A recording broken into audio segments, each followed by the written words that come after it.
Friends, সেবা tutorial চ্যানেলে আপনার সকলের স্বাগতম। ফ্রেন্ডস, আজকে আপনার সাথে আমি ডিসকাস করব ক্লাস 10 এইচএসএলসি 2025 এর জন্য ইম্পর্টেন্ট এমসিকিউ। ঠিক আছে, তোমরা দেখতেই পাচ্ছ এখানে আমি দশম শ্রেণীর তোমাদের সমাজবিজ্ঞানের ইম্পর্টেন্ট এমসিকিউ কোশ্চেনগুলো ডিসকাস করব। তো আজকের ভিডিওতে আমরা ইতিহাস পোর্শনটা কভার করার চেষ্টা করব। ইতিহাসের 5টা পাঠের ইম্পর্টেন্ট 20টা কোশ্চেন করব আমরা, মানে 100টা কোশ্চেন। তো ভিডিওটা সম্পূর্ণ দেখবে ফ্রেন্ডস। পিডিএফটা যদি তুমি পেয়েও থাকো, ঠিক আছে, পিডিএফটা ধরে নাও তোমাকে দিয়ে দিলাম, কিন্তু খালি পিডিএফ দেখলে হবে না, এখানে 2-4টা ইনফরমেশন রঙও আছে, এটার জন্য তোমাকে কারেকশন করতে হবে। প্লাস এক্সট্রা ইনফরমেশন পাওয়ার জন্য তুমি নিশ্চয়ই ভিডিওটা দেখবে। তো দেখবে নিশ্চয়ই তুমি এমসিকিউ যেটা সমাজবিজ্ঞানে আছে ডেফিনেটলি ভালো স্কোর করতে পারবে। প্রত্যেক ভিডিওটা দেখবে, আমি প্লেলিস্টে অ্যারেঞ্জ করা আছে ভিডিওগুলো, বাকিগুলো আরও 3টা দিয়েছি, আগের দিনে আরও দিব। তো চলো আরম্ভ করি কোশ্চেনটা। দেখো, প্রথম কোশ্চেন কি হচ্ছে, শূন্যস্থান পূর্ণ করো। বলছে বঙ্গ প্রেসিডেন্সির গভর্নর পদটি গভর্নর জেনারেল পদে উন্নীত করে। তো এখানে ড্যাশ দেওয়া আছে, মানে ড্যাশ বঙ্গ প্রেসিডেন্সির গভর্নর পদটি। তো দেখো 4টা অপশন আছে, নিচে আনসারও তোমাদের দেওয়াই আছে। তো আনসারটা কি আছে এখানে, নিয়ন্ত্রণকারী আইন। কি আছে, নিয়ন্ত্রণকারী আইন। তো নিয়ন্ত্রণকারী আইনের মাধ্যমে বঙ্গ প্রেসিডেন্সির গভর্নর পদটি গভর্নর জেনারেল পদে উন্নীত করা হয়। এখন প্রশ্ন হচ্ছে নিয়ন্ত্রণকারী আইন কোন সালে এটা লাগু করা হয়েছিল। তো এটা করা হয়েছিল 1773 খ্রিস্টাব্দে, মনে রাখবে 1773 সালে বঙ্গ প্রেসিডেন্ট মানে নিয়ন্ত্রণকারী আইনটি লাগু করা হয়েছিল। এখন দেখো, নিয়ন্ত্রণকারী আইনের মাধ্যমে আরেকটা ব্যবস্থা করা হয়েছিল, এইটাও মনে রাখো। একটা তো এটা যে গভর্নর যেটা পদ আছে এটাকে গভর্নর জেনারেল পদে উন্নতি করা হয়েছিল। আরেকটা হচ্ছে যে এই নিয়ন্ত্রণকারী আইনের মাধ্যমে মুম্বাই ও মাদ্রাজ, ঠিক আছে, মানে মুম্বাই বা বোম্বাই বলতো আগের দিনে, তো আমি মুম্বাই লিখছি, মুম্বাই বা মাদ্রাজ বা চেন্নাই, ঠিক আছে, মুম্বাই বা মাদ্রাজ, দুটোটা লিখে দিচ্ছি, মুম্বাই ও মাদ্রাজ, এই দুইজন গভর্নরকে ফোর্ট উইলিয়ামের গভর্নর জেনারেল পদে পদাধীন করা হয়েছিল। তো এটা মনে রাখে নেবে যে মুম্বাই ও মাদ্রাজের গভর্নরকে কোন আইনের মাধ্যমে ফোর্ট উইলিয়ামের গভর্নর জেনারেল পদে পদাধীন করা হয়েছিল। তো এটা নিয়ন্ত্রণকারী আইন। নেক্সট দেখো, 1866 বিদ্রোহের পরে ব্রহ্মপুত্র উপত্যকার 6টি জেলা অসম নামক একটি নতুন প্রদেশে অন্তর্ভুক্ত করা হয়েছিল অন্যান্য স্থানের সাথে। এর মধ্যে 3টি জেলার নাম দেওয়া আছে, গোয়ালপাড়া, কামরূপ, নওগাঁ। বাকি 3টার নাম নিচে দেওয়া বিকল্পগুলি থেকে বেছে নাও। তো 3টার নাম জেলা দেওয়া আছে, আরও 3টার নাম তোমাকে জিজ্ঞেস করছে। তো দেখো এটা কেমনে মনে রাখবে। তো তোমরা গোয়ালপাড়া কামরূপকে, গোয়ালপাড়া মানে জি দিয়ে মনে রাখো, কামরূপ মানে প্রথম ওয়ার্ডটা কে আসে। এখন নগাঁও, নগাঁও মানে দেখো আমরা কি বলি, জিকে অ্যান্ড, আমরা বলি না অ্যান্ড মানে এবং, তো অ্যান্ডকে তুমি শর্টকাটে এন বলে দাও, জিকে এন। এখন দেখো বাকিগুলা কি, দরং, শিবসাগর আর লক্ষিমপুর। দরং বলতে ডি, শিবসাগর বলতে এস, লক্ষিমপুর বলতে এন, মানে ডিএসএল তোমরা কি আমরা আই থিঙ্ক শুনেছো। তো জিকে এন ডিএসএল এরকম বলে করে তোমরা মনে রাখতে পারো। টোটাল 6টা জায়গা আছে জিকে এন ডিএসএল, ঠিক আছে। তো ডিএসএলটা ডেফিনেটলি তোমাদের মনে রাখবে, দরং, শিবসাগর আর লক্ষিমপুর। আর বাকিটা ছিল জিকে মানে গোয়ালপাড়া, কামরূপ কে মানে, ঠিক আছে, নগাঁও মানে এন। তো এরকম তোমরা 6টা জায়গায় মনে রাখবে, ঠিক আছে। নেক্সট দেখো, জন ব্যামফিল্ড কোন কোন অসমের সঙ্গে কেন অসমের সঙ্গে চট্টগ্রামকে সংযুক্ত করার প্রস্তাব দিয়েছিলেন। তো দেখো, জন ব্যামফিল্ড ফুলার কেন অসমকে চট্টগ্রামের সঙ্গে সংযুক্ত করার প্রস্তাব দিয়েছিলেন। তো তার উদ্দেশ্য ছিল চা ব্যবসায়ের সম্প্রসারণ করা, ঠিক আছে, চা ব্যবস্থাকে কেমনে অসমের অন্যান্য প্রান্তে এটা নিয়ে যাওয়া যায়। তো দেখো এইখানে জন ব্যামফিল্ড ফুলার এসেছে, তো তিনি অ্যাকচুয়ালি অসমের মুখ্য আয়ুক্ত ছিলেন এক সময়, ঠিক আছে, কিন্তু এর আগে অসমের প্রথম মুখ্য আয়ুক্ত কে ছিলেন, তো তার নাম আর.এইচ. কিটিংস। এটা মনে রেখে নেবে যে অসমের প্রথম প্রথম মুখ্য আয়ুক্ত কে, তো তার নাম হচ্ছে আর.এইচ. কিটিংস, ঠিক আছে। তিনি 1874 খ্রিস্টাব্দের 7 ফেব্রুয়ারি এই পদে উন্নতি হন, কারণ এই সময় অসম একটা মানে অসম নামের একটা প্রদেশের গঠন হয়েছিল, ঠিক আছে। নেক্সট দেখো, আঞ্চলিক পুনর্গঠন সংক্রান্ত টিকা কোন নামে পরিচিত। তো আঞ্চলিক পুনর্গঠন সংক্রান্ত টিকা এটা কি নামে পরিচিত, তো এটাকে জানা যায় রিজলি পেপার বলে, ঠিক আছে। তো এর পিছে ঘটনাটা কি তোমাকে একটু আমি বলে দিচ্ছি। তো দেখো শোনো, দেখো 1903 খ্রিস্টাব্দের মানে 1 জুন তারিখে কি হয়েছিল, সেই সময় ভাইসরয় লর্ড কার্জন ভারত সরকারের যিনি স্বরাষ্ট্র সচিব ছিলেন তার নাম ছিল হাবার্ট রিজলি। তো এর মানে রিজলি তার পুরো নাম হাবার্ট রিজলি, তিনি ভারত সরকারের স্বরাষ্ট্র সচিব ছিলেন স্বদেশী আন্দোলনের সময়। তো হাবার্ট রিজলির সঙ্গে তিনি আলোচনা করেন লর্ড কার্জন, যে বঙ্গবিভাজন প্রক্রিয়া একটা বিস্তারিত বিবরণ তৈরি করতে ছিল, যে কেমনে বঙ্গবিভাজন করবো বা কি প্ল্যানিং হবে, যা আঞ্চলিক পুনর্গঠন সংক্রান্ত টিকা নামে পরিচিত ছিল। তো ওই যে ডিসকাশনটা ওই যে লর্ড কার্জন আর স্বরাষ্ট্র সচিব হাবার্ট রিজলির মধ্যে, ওইটাকে অ্যাকচুয়ালি আঞ্চলিক পুনর্গঠন সংক্রান্ত টিকা বলা হয়, ঠিক আছে। এটা কিসের বিষয় ছিল, তো বঙ্গবিভাজন প্রক্রিয়ার বিস্তারিত বিবরণ তৈরি করার বিষয় ছিল। আর এই যে যে লর্ড কার্জন প্রস্তাবটি দিয়েছিলেন হাবার্ট রিজলির সঙ্গে কিভাবে বঙ্গবিভাজন করা যায়, তা অ্যাকচুয়ালি কিছুদিন পর গিয়ে মানে 6 ডিসেম্বর প্রস্তাবটি দেওয়া হয় তোমার 1 জুন 1903, আর 6 ডিসেম্বর 1903 খ্রিস্টাব্দেই প্রকাশ করা হয় এই প্রস্তাবটি। আর তিনি যাকে এই প্রস্তাবটিকে অ্যাকচুয়ালি যেটা 6 ডিসেম্বর 1903-এ পায় এটাকে রেজলি পেপার বলে বলা হতো, ঠিক আছে, তোমরা রাখবে এটা। নেক্সট দেখো, পূর্ববঙ্গ ও অসমের সঙ্গে যদি লিঙ্ক হয়, দেখো পূর্ববঙ্গ অসম একসঙ্গে, এর সঙ্গে কি আছে এরকম দিয়ে মানে অনুপাত দিয়ে ঢাকা বলেছে, মানে এর সঙ্গে ঢাকা রিলেশন। তো তোমাকে বলেছে বঙ্গপ্রদেশের সঙ্গে কিসের রিলেশন, তো পূর্ববঙ্গ অসমের রাজধানী সেই সময় ঢাকা ছিল, এর জন্য বঙ্গপ্রদেশের রাজধানী কি হবে, কলকাতা ছিল, তো এটা হবে কলকাতা। নেক্সট, নিচে দেওয়া কোনটি বঙ্গ বিভাজনের বিরুদ্ধে প্রতিবাদের কারণ হিসেবে উল্লিখিত হয়েছে, তো দেখো বঙ্গ বিভাজনের বিরুদ্ধে প্রতিরোধ কেন হয়েছিল, তো এটা অবভিয়াসলি কারণ হবে, দেখো চারটা অপশন যদি তুমি পড়ো, তো এটা হবে বাঙালি জাতির ঐতিহ্যের উপর আঘাত। তো অ্যাকচুয়ালি বঙ্গ বিভাজন হয়েছিল মানে সমস্ত বাঙালি জাতির, এখানে হিন্দু মুসলিম সবের কথা জন্য একটা আঘাত হয়েছিল, ঠিক আছে, কারণ নিজের দেশকে ওদেরকে টুকরা করতে চাচ্ছে ইংরেজরা, এর জন্য। তো ঐতিহ্যের উপর আঘাত। নেক্সট দেখো, কোন তারিখে বঙ্গ দ্বিখণ্ডিত করার প্রস্তাব উত্থাপিত হয়েছিল, তো বঙ্গকে দ্বিখণ্ডিত করার প্রস্তাব যেটা ছিল, এটা আমি একটু আগেই বললাম তোমাদের, যে রিজলি পেপার যেটা ওইটাতেই হয়েছিল, ঠিক আছে, তো এটা হবে কি 6 ডিসেম্বর তোমাদের 1903, ঠিক আছে। আচ্ছা, এখানে অপশন ভুল দেওয়া আছে, এখানে 6 জুলাই দেওয়া আছে, এর জন্য বললাম মাঝে মাঝে কোশ্চেন মিস থাকবে, ঠিক আছে, মানে মিস্টেক থাকবে আনসার। তো এটা 6 ডিসেম্বর হতো 1903, ঠিক আছে। এটা বঙ্গ দ্বিখণ্ডিত করার প্রস্তাবটা উত্থাপিত হয়েছিল প্রথমবারের জন্য।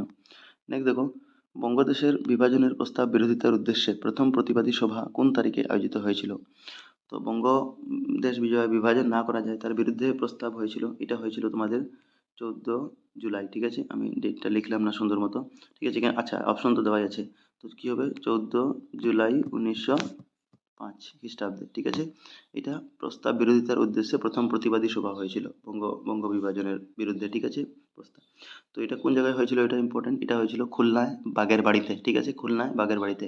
আরেকটা প্রশ্ন আছে যে দ্বিতীয় বিভাজন, যেটা দ্বিতীয় বিশাল সভা, ওই যে তোমার বঙ্গদেশের বিভাজনের প্রস্তাবের বিরোধিতার উদ্দেশ্যে কোথায় হয়েছিল, তো এটা হয়েছিল দিনাজপুরে, এটা মনে রেখে নেবে সঙ্গে। নেক্সট দেখো, বর্তমানকালে সুরেন্দ্রনাথ কলেজ ব্রিটিশ শাসনকালে কোন ভাইসরয়ের নামে পরিচিত ছিল, তো এটা আনসার হবে রিপন কলেজ, মানে রিপন কলেজ নাম ছিল, তো লর্ড রিপনের নামে ছিল এটা, সুরেন্দ্রনাথ কলেজের আগের নাম ছিল ব্রিটিশ আমলে রিপন কলেজ, তো লর্ড রিপন। নেক্সট দেখো, বঙ্গভঙ্গের পরিপ্রেক্ষিতে কোন তারিখ জাতীয় শোক দিবস হিসেবে পালন করা হয়, তো যেদিন বঙ্গ বিভাজন হয়েছিল অর্থাৎ 16 অক্টোবর 1905 এই দিনটাকেই, তো অপশন নম্বর এ হয়ে যাবে, ঠিক আছে। নেক্সট দেখো, ক অংশের সঙ্গে খ অংশ মিলাও, বলেছে এখানে পত্রিকার নাম দিয়েছে চারটা আলাদা আলাদা, আর এদিকে লেখকের নাম কে লিখেছে এগুলা। দেখো, সঞ্জীবনী পত্রিকা তোমরা সবাই জানো কৃষ্ণকুমার মিত্র লিখেছেন, যুগান্তর পত্রিকা কে লিখেছে, ভূপেন্দ্রনাথ দত্ত, সুপ্রভাত এটা কুমুদিনী মিত্র, আর বন্দে মাতরম অরবিন্দ ঘোষ। এর মানে অপশন নাম্বার সিটা এখানে দেওয়া আছে, একবার মিলিয়ে নিবে, 1-এর 3, বির 1 ঠিকই আছে, সির 4, হ্যাঁ, আর ডির 2, তো এটাই হবে। নেক্সট দেখো, আচ্ছা একে একটু বলে দিই ইনফরমেশন তোমাদের সঙ্গে। দেখো, সঞ্জীবনী পত্রিকার সম্পাদক কি বললাম, কৃষ্ণকুমার মিত্র। সঞ্জীবনী এটা কোন সালে প্রকাশ হয়, সঞ্জীবনী পত্রিকা এটা প্রকাশ হয় 1905 সালে, মানে 1904 সালে, 1 সাল আগে, মানে বঙ্গ বিভাজনের, ঠিক আছে, 1 বছর আগে, 1905 সালে। এখন দেখো নেক্সট, যুগান্তর পত্রিকার কথাও আছে, তো যুগান্তর পত্রিকা একটা সাপ্তাহিক পত্রিকা, মনে রাখবে। ভূপেন্দ্রনাথ দত্ত তো আমি বললাম এটা লিখলেন, আর এটা মানে প্রকাশ হয় তোমার 1906 সনে, ঠিক আছে, এটা মনে রাখবে। আচ্ছা, আরেকটা জিনিস, সঞ্জীবনী পত্রিকার সঙ্গে বঙ্গের সর্বনাশ একটা নিবন্ধ জড়িত আছে, এটা মনে রাখবে, বঙ্গের সর্বনাশ সঞ্জীবনী পত্রিকার সঙ্গে জড়িত। সুপ্রভাত যেটা, এটা একটা প্রথম মহিলা পত্রিকা, এটা মনে রাখবে, ঠিক আছে, কুমুদিনী মিত্র লিখেছিলেন 1906 খ্রিস্টাব্দে। বন্দে মাতরম এটা তো আমি বললাম, অরবিন্দ ঘোষ লিখেছিলেন 1905 খ্রিস্টাব্দে, ঠিক আছে, তো এইগুলো জিনিস মনে রাখবে, এক্সট্রা ইনফরমেশন। নেক্সট দেখো, কারণ ফ্রেন্ডস আজকাল কই থেকে প্রশ্ন বনবে তোমরা বলতে পারবে না, এর জন্য তোমাদেরকে সব কিছু প্রিপেয়ার হয়ে যেতে আছে, ওয়েল প্রিপেয়ার্ড। দেখো, নিচে দেওয়া বিবৃতিগুলি পড়ো এবং সঠিক উত্তরটি বেছে নাও। তো 1 নম্বর বিবৃতি বলেছে স্বদেশী আন্দোলনের প্রেক্ষাপটে অনেক শিল্প প্রতিষ্ঠান গড়ে উঠেছিল, এটা কি শুদ্ধ না ভুল, তো হ্যাঁ, এটা ডেফিনেটলি কারেক্ট। স্বদেশী আন্দোলনের সময়, সেকেন্ডটা, স্বদেশী আন্দোলনের সময় গড়ে ওঠা শিল্প প্রতিষ্ঠানগুলো সাধারণ মানুষের মনে আত্মশক্তি ও আত্মনির্ভরশীলতা প্রসারের মাধ্যমে হিসাবে গড়ে তোলা হয়েছিল, তো এটাও ঠিক আছে, ঠিক আছে, মনে রাখবে এই দুটোটা অ্যাকচুয়ালি ঠিক আছে। তো সি নাম্বার হবে, বিবৃতি 1 এবং 2 দুটি শুদ্ধ। লন্ডনের ডেইলি টেলিগ্রাফ পত্রিকা 11 অক্টোবর 1907 সালের একটি লেখনীতে কাকে বিপজ্জনক বলে বর্ণনা করা ছিল, তো এখানে বাঙালি নারীকে অ্যাকচুয়ালি বিপজ্জনক বলে বলা হয়েছিল, তো বাঙালি মহিলা বা বাঙালি নারীকে, ঠিক আছে। তারা বলেছিল যে ইংরেজের পক্ষে সবচাইতে দুর্গম আর বিপজ্জনক বাঙালি নারী, এই বলে বলেছিল। কোন পত্রিকা ছিল, এটার নাম ছিল ডেইলি টেলিগ্রাফ, লন্ডন থেকে প্রকাশিত, 11 অক্টোবর 1907 সালে বলেছিল এই কথাটা। নেক্সট দেখো, মার্গারেট এলিজাবেথ নোবেল তার আসল নাম কি ছিল, তো তার আসল নাম ছিল ভগিনী নিবেদিতা, ঠিক আছে, মনে রাখবে ভগিনী নিবেদিতা। আয়ারল্যান্ডে তার জন্ম হয়েছিল। নেক্সট দেখো, 30 ডিসেম্বর 1906 খ্রিস্টাব্দে নবাব বিক্রমউল্লাখের নামটা দেখো ইম্পর্ট্যান্ট, তো নামটা মনে রাখবে। কি হয়েছিল 30 ডিসেম্বর 1906 বললে তোমার কি মনে পড়ে? মুসলিম লীগ গঠন হয়েছিল এই সালেই। তো নবাব বিক্রম মুলুকের পৌরোহিত্যে ঢাকা রাজদরবারে এক বিশেষ সভার আয়োজন করা হয়েছিল। এই সভা জন্ম দিয়েছিল এক রাজনৈতিক অনুষ্ঠানকে নিচে দেওয়া বিকল্প থেকে শনাক্ত করা অনুষ্ঠানের কথা বলা হয়েছে। তো এটা মুসলিম লীগ আমি আগেই বললাম, কারণ ডেট দেখলেই তোমাদের দিমাগে চলতে হবে যে 30 ডিসেম্বর 1906 মানে মুসলিম লীগের জন্ম। ঠিক আছে। আচ্ছা, একটা কোশ্চেন তোমাদেরকে এক্সট্রা বলে দিই যে এটা তো নবাব বিক্রম মুলুকের পৌরোহিত্যে তিনি ঢাকা রাজদরবারে একটা সভা ডেকেছিলেন, কিন্তু এই সভার আহ্বান কে করেছিলেন, মানে মেইন এটা ডেকেছিলেন কে? তো নবাব সলিমুল্লাহ ছিলেন। ঠিক আছে, যিনি মুসলিম লীগ গঠনের মহত্বপূর্ণ ভূমিকা নিয়েছিলেন, নবাব সলিমুল্লাহ। ঠিক আছে। তার আহ্বানক্রমে বঙ্গদেশের একাংশ শিক্ষিত মুসলমান সমাজের মাতব্বররা নবাব বিকরু মুলুকের পৌরোহিত্যে ঢাকা রাজদরবারে তোমার আয়োজিত সভায় সর্বভারতীয় মুসলিম লীগ নামে রাজনৈতিক অনুষ্ঠানের জন্ম হয়েছিল ক্রমে। ঠিক আছে, এই সভার ক্রমে মনে রাখবে। নেক্সট দেখো, আহ, কোন সংস্কার বিধির অনুসারে মুসলমানরা পৃথক নির্বাচনের সুবিধা লাভ করে? Very important. বলছে কোন সংস্কার বিধির অনুসারে মুসলমানরা পৃথক নির্বাচনের সুবিধা লাভ করেছিল? তো এটাও খুব ইম্পর্টেন্ট। দেখো, এটা হবে তোমাদের আনসারটা নাম্বার সি, মর্লে মিন্টো শাসন সংস্কার আইন। ঠিক আছে, 1909। কোন সালে? 1909 সালে। তো এই যে আইন ছিল, এই আইনের মাধ্যমে কি হলো, মুসলমানরা পৃথক নির্বাচনের সুবিধা লাভ করেছিল। ঠিক আছে। মর্লে মিন্টো অর্থাৎ কি? মর্লে মানে এই সময় যিনি ভারত সচিব ছিলেন তার নাম ছিল জন মর্লে, তো ওনার নামে মর্লে জিনিসটা বলছে, জন মর্লে। আর ভাইসরয় ছিলেন লর্ড মিন্টো। ঠিক আছে, এর জন্য এটা মিন্টো আর লর্ড মিন্টো এবং ভাইসরয় মানে ভারত সচিব জন মর্লে দুজনের মধ্যে নেওয়া একটা মানে সংস্কার, এর জন্য এটাকে নামছে মর্লে মিন্টো শাসন সংস্কার আইন। 1909 সালে এটা নেওয়া হয়েছিল, মনে রাখবে। দেখো, যেটু মিন্টু আছে মানে লর্ড মিন্টো, উনা একটা ইম্পর্টেন্ট আইন লাগু করে গেছেন, তার নাম প্রতিনিধিত্বমূলক ব্যবস্থা বা শাসন সংস্কার বিধি। তো জিজ্ঞেস করতে পারে কোনো সময় যে কে শাসন সংস্কার বিধি বা প্রতিনিধিত্বমূলক ব্যবস্থা গ্রহণ করেন, তো এটা হবে লর্ড মিন্টো। ঠিক আছে, এটাও সঙ্গে মনে রাখি নিবে। বাকি কোশ্চেন আনসার তো আমরা এটা আছে। ঠিক আছে, নেক্সট দেখো, বঙ্গভঙ্গের পূর্বে প্রস্তাবিত বঙ্গভঙ্গ কার্য পরিকল্পনা পরিত্যাগ করার জন্য ভারতীয় জাতীয় কংগ্রেসের কোন দুই নেতা লন্ডনে ব্রিটিশ সরকারের নিকট আবেদন জানিয়েছিলেন? তো এটা হবে তোমাদের, দেখো চারটা অপশন এখানে, মানে অপশনগুলো এ বি সি, এটা হবে না। অপশনটাতে কারেক্ট হবে লালা লাজপত রায় এবং গোপালকৃষ্ণ গোখলে। ঠিক আছে, লালা লাজপত রায় এবং গোপালকৃষ্ণ গোখলে তোমার এটা প্রশ্ন করেছিল যে বঙ্গভঙ্গের পূর্বে প্রস্তাবিত বঙ্গভঙ্গ কার্য পরিকল্পনা পরিত্যাগ করার জন্য ভারতীয় জাতীয় কংগ্রেসের এমন দুই নেতা ছিলেন যারা লন্ডন ব্রিটিশ সরকারের নিকট আবেদন জানিয়েছিলেন, মনে রাখবে, ইম্পর্টেন্ট। তো তারা কোন সালে গেছিলেন? তো তারা অ্যাকচুয়ালি 1905 খ্রিস্টাব্দে উপস্থিত হয়েছিলেন লন্ডনে। ঠিক আছে, এটা মনে রেখে নেবে। লালমোহন ঘোষ যিনি ছিলেন, তিনি তার পৌরোহিত্যে মাদ্রাজে একটা ভারতীয় জাতীয় কংগ্রেসের মাদ্রাজে অনুষ্ঠিত ঊনবিংশতম অধিবেশন ছিল।